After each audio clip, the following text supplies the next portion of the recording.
यो छहरे खोला झाँक्री देवताको मन्दिर पनि छ छहरे खोला। यो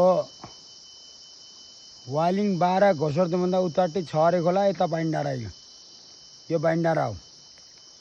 यो बाइन्डारा हो भारत पण्डितजीको घर माथि घर। यो बाइन्डारा हो। बाइन्डारा सिधा तर यो चाहिँ के हो भने अहिले बाटो गएको रहेछ। त्यहाँ के थियो भने रातो माटो ल्याउँथ्यो घर लिप्नलाई पहिले 30-32 वर्ष पहिले। पहाडका हुर्केकोलाई थाहा छ। माथि छहरे खोला माथि डुम्रे छ नि गुरुङ गाउँ हो यो। यता उता गुरुङ गाउँ ऊ माथि गुरुङ गाउँ हो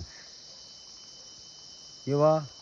अब यता गयो यता कात्तिके भयो। उता भुर्तोथोक भयो। भुर्तो भन्जिङ भयो। भुर्तोको भन्जिङ भयो। उतो भन्जिङ त्यतिखेको त्यही यो पाखा जन्मेर हुर्केको मान्छे हो। यो बाइन्डारा भयो। बाइन्डारा भैरव पण्डितजी हुनुहुन्थ्यो नि सुस्पुरा हुनुहुन्छ उहाँको घर। भैरव पण्डितजीको घर ऊ तल्लो यो हजुर हेर्नु यो तिनले चाएको यो देखाएको छ नि यो तल्लो उहाँको नाति राजु नेउपाने सुस्पुरा हुनुहुन्छ राजु दाई माथि यो बाइन्डारा भयो। ट्याक्क हाम्रो भान्जा दाई सेतो दाईको घर पनि त्यही छ।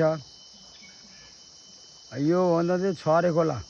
यहाँ टुरिस्ट एरिया बनिएको छ है। मैले हुल्काउँबाट खिचेको फोटो जुम गरेर। घोसरदुममा जाँदा धेरै यो जङ्गल भएर रहेछ जान सकिन्न। अब गइएन जङ्गलमा। मैले यहाँ छहरे खोला खिचेको फोटो। अरू कुरो यो छहरे खोलाको मेन के हो भने नेउपाने आँगन अरिमुनिबाट नेउपानेको झाँक्री देवीको चाहिँ थानीहरू छन् छहरे खोला। जति पनि नेउपानेहरू हुनुहुन्छ जहाँ पनि फैलिनुहुन्छ दर्शन गर्न आउनु होला। बाइन्डाला वालिङ 12 घोसरदुम घोसरदुमबाट 10 मिनट लाग्छ 15 मिनट लाग्छ यहाँ आउनु होला। गाडी आउँछ सिधा बाटो छ।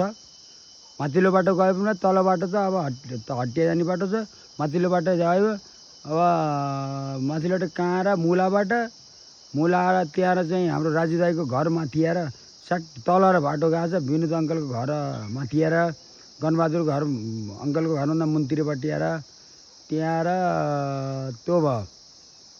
त्यहाँ सिधा गएर छहरे दर्शन गरेर आउनु। टुरिस्ट एरिया हो। ब्रिटिसले बनाएको हो। बहुत राम्रो ठाउँ हो। बहुत राम्रो ठाउँ यस्तो हरियो राम। त्यही भएर भन्छ नि ठुला ठुला समुन्दर छन् खोली भेटिँदैन मुलको पानी खाए जस्तो तिर्खा मेटिँदैन।